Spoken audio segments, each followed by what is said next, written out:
Bonjour chers frères et sœurs, je vous salue vous qui aimez l'histoire. Je poursuis mes enseignements historiques. J'ai dit que je ferai une série de vidéos sur l'économie dans le monde à Caen. J'en ai fait 2. C'est la 3e que je compte faire maintenant. Alors, je l'ai dit que globalement, l'espace à Caen, depuis le Bandama jusqu'à la Volta, le fleuve Firao, comme l'appellent les Akans, était un espace économique intégré. C'était un espace économique intégré. C'est ce que nous espérons de la CEDEAO. Alors donc, je poursuis en disant que les Iguafos, vous pouvez regarder ma vidéo sur le royaume Iguafo, qui fait partie des royaumes du littoral Fanti, sur la côte de la République du Ghana actuelle. Les Iguafos étaient des agriculteurs et produisaient plusieurs vivriers. En particulier, le village de Benyaji produisait beaucoup de vivres que des gens venaient de partout acheter. Donc c'est cela.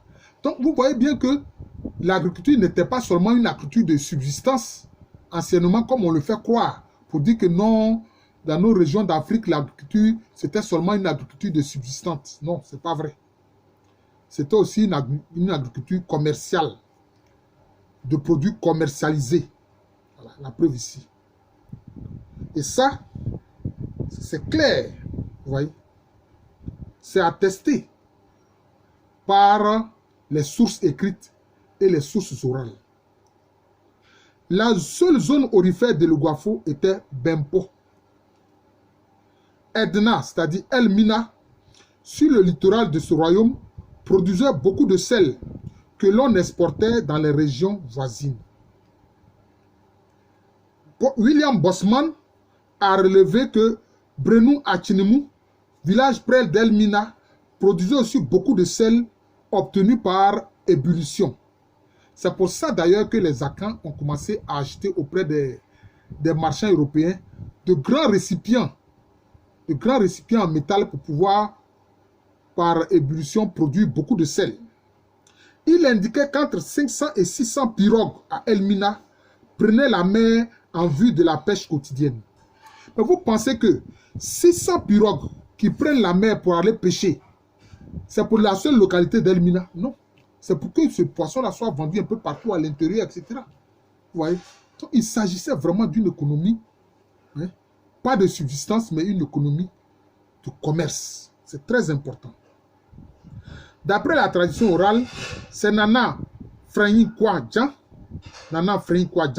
qui a enseigné le premier aux populations du littoral Fanti les techniques de pêche et comment l'on fabrique des filets en fibre à partir des tiges d'ananas.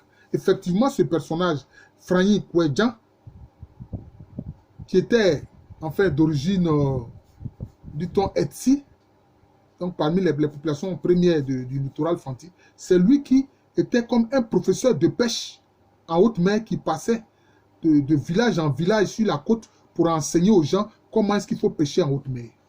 Vous voyez, ce Fragny Kwadjan là, c'est comme ça. C'est ce que la tradition orale a retenu de lui. Vous comprenez? Voilà. C'est pour ça que tout le littoral Fanti, c'est devenu un littoral de pêcheurs. Aujourd'hui, hein, en fait, depuis l'époque coloniale, ils ont pêché. Certains se sont installés à Azureti dans la commune de Grand Bassam. C'est Fanti là, à cause de la pêche. Et ils étaient là à l'époque coloniale. En ce moment, la Côte d'Ivoire n'était pas encore indépendante. Quand vous allez à Azureti, sur le littoral de Grand Bassam, après le cimetière, le premier quartier que vous trouvez, c'est le quartier des Fanti. C'est le quartier des Fanti, installé là depuis l'époque coloniale. Vous voyez donc, c'est ça la réalité.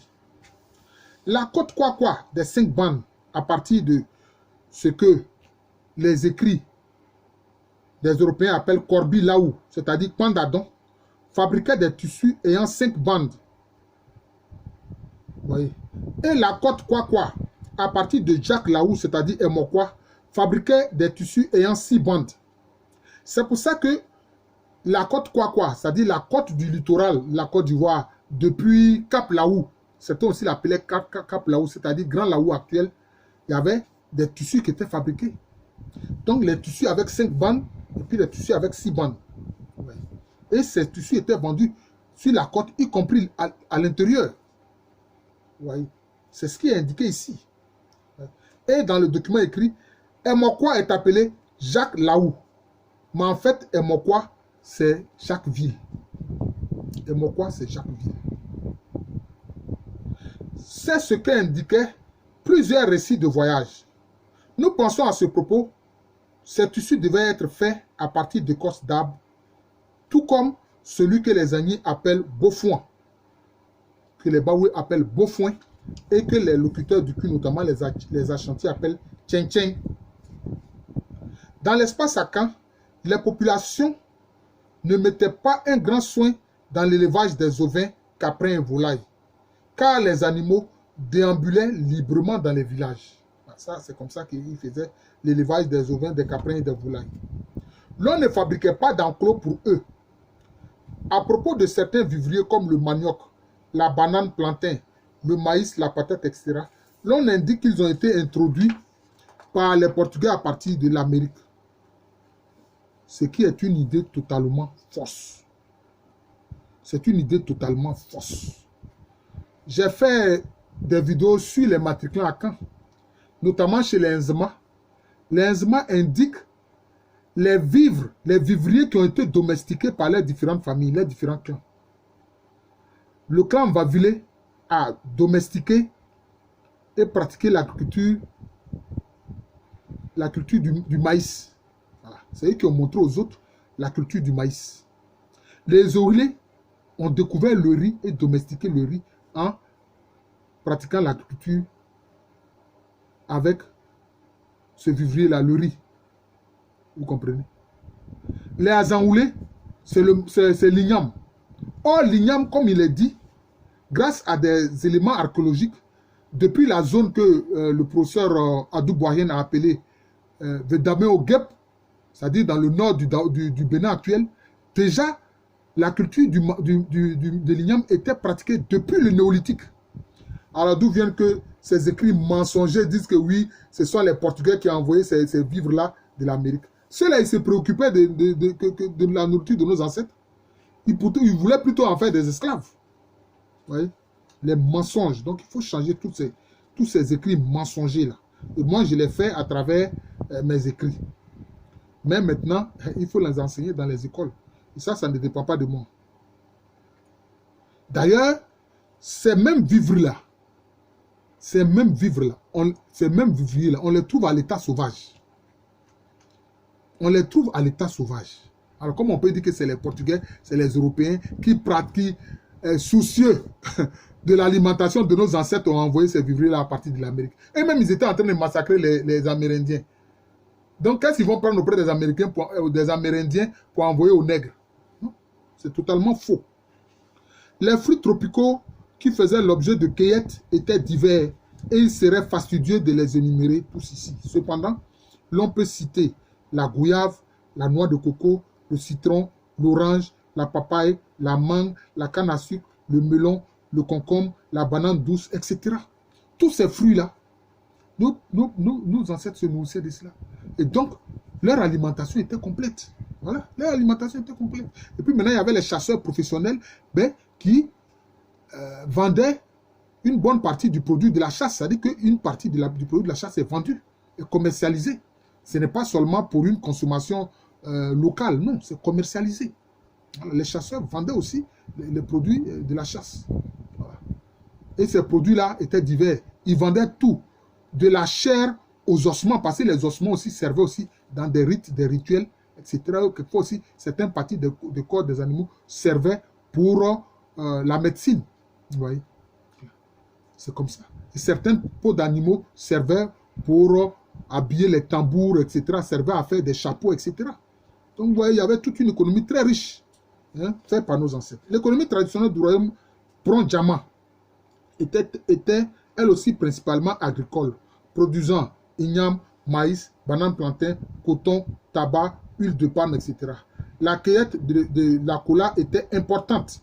L'élevage portait sur la volaille, les bovins, caprins et ovins. La recherche de l'or était importante et se faisait surtout en période de saison sèche. Voilà, c'est à cause des éboulements. Donc, ils préféraient faire ça en saison sèche. L'artisanat portait sur le travail du bois, la vannerie, le filage, la poterie et la forge. La poterie était surtout l'affaire des dégâts, qui sont des peuples qui sont proches en fait des Groussis, qui sont notamment à Motiamo. Ils étaient des populations qui faisaient partie du royaume Brondiamon. Celle du tissage était l'affaire des Brons et des Djoula. Le mode de production, je veux dire des malinqués en fait, je dis les malinqués, parce que le mot Djoula veut dire commerçant, les malinqués. Le mode de production était avant tout lignager. Les produits de la chasse étaient très lucratifs, mais comme dans tout royaume akan, l'ivoire et la queue d'éléphant revenaient de droit au roi. L'ivoire et la queue d'éléphant revenaient de droit au roi. De même que les pépites d'or. Les pépites d'or revenaient au roi. C'est la poudre d'or que le roi recevait le tiers et celui qui a produit la poudre d'or les 2 tiers. C'était comme ça. Dans les royaumes Asahie, à savoir Asahie Yuaso, Asahie Bakwai, Asahie en Yuaso, l'agriculture était l'activité principale. La chasse, la cueillette, l'artisanat et la recherche de l'or venaient en appoint. La rivière Bonza charriait l'or et le tiers de la production de poudre d'or revenait au roi en tant que maître de la terre. En fait, la terre, ça vient des ancêtres, mais comme il agit en leur nom, bon voilà, donc c'est comme ça. Donc c'est ce que je vous ai dit là tout à l'heure. Le travail de la forge était important en Assaillé, mais le fer était importé de Tuosiosim Mudaso, qui est dans le Dankira.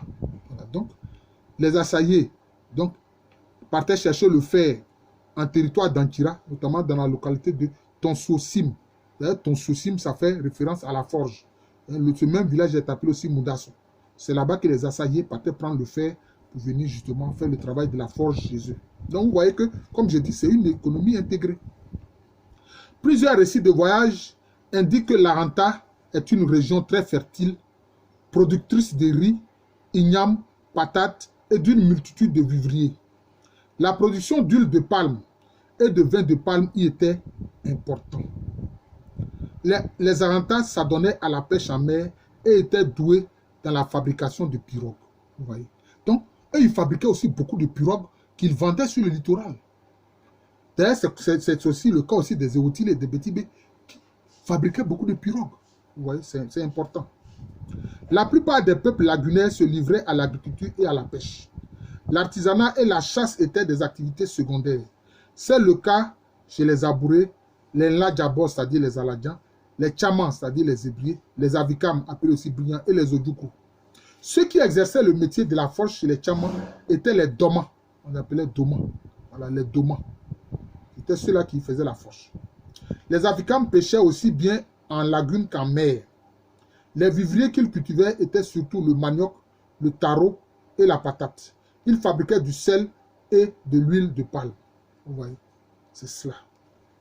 Les Agnis Sanvi, Ndénian, les Agnis Sanvi, c'est la région d'Aboasso, les Agnis Ndénian, dans la région d'Abangourou, les Morofo, dans la région de Bongwanou, de même que les Baoulés, étaient des agriculteurs qui se livraient aussi à la recherche de l'or, à la chasse et à l'artisanat, sans oublier la cueillette.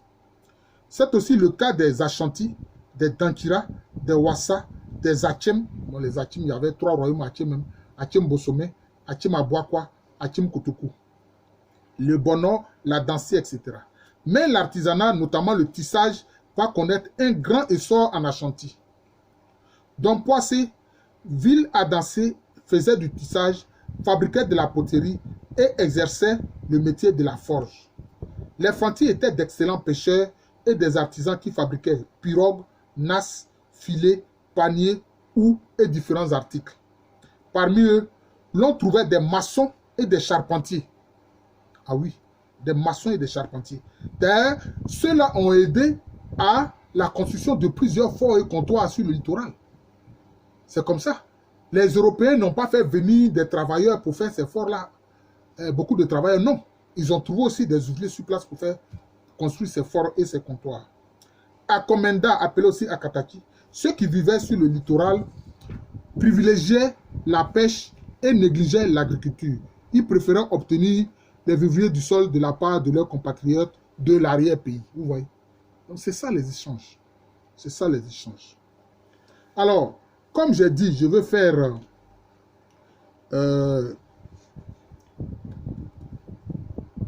ces vidéos sur l'économie dans l'espace Akan à travers plusieurs vidéos. Donc, je vais m'arrêter là. Donc, vous voyez qu'il y avait souvent des échanges économiques entre la côte, les populations de la côte et les populations de l'intérieur. C'est le cas aussi dans le cas, par exemple, dans le pays Bétibé. Les Bétibé, les Ootile échangeaient avec ceux qu'ils appellent les Mochobo, qui sont dans la région d'Aboisseau, qui sont les premiers autochtones de la région d'Aboisseau. Hein, et que dans les textes écrits, dans les sources écrites, ils sont appelés compas. Vous voyez, donc c'est comme ça. Donc il y avait une économie intégrée. C'est ça qu'il faut comprendre. Je vous remercie. Je suis le professeur Alou Kwame René, professeur titulaire d'histoire à l'université Félix Houphouët-Boigny. Une université qui a des problèmes aussi. Tout comme le pays aussi en a, la Côte d'Ivoire. Donc j'enseigne au département d'histoire de cette université-là, l'université Félix Houphouët-Boigny, qui est à Abidjan. C'est dans le quartier de Cocody. Abidjan, une ville de la Côte d'Ivoire, pays situé en Afrique de l'Ouest. Je donne toutes ces informations parce que, frères et sœurs, ben, grâce à Dieu, j'ai des auditeurs un peu partout dans le monde. Ah oui, ça c'est une réalité aux États-Unis, en Allemagne, en France, hein, même en Nouvelle-Calédonie, au Canada, etc. Voilà. C'est pour ça que j'invite souvent mes collègues du département d'histoire, eux aussi, à créer une chaîne YouTube et puis à donner leurs enseignements, leurs connaissances au plus grand nombre. Aujourd'hui, le plus grand nombre est sur les réseaux sociaux. Il ne faut pas s'arrêter seulement à nos étudiants. Il faut aussi partager nos connaissances sur les réseaux sociaux. Je trouve que c'est très important. Voilà. Merci encore et bonne journée à tous.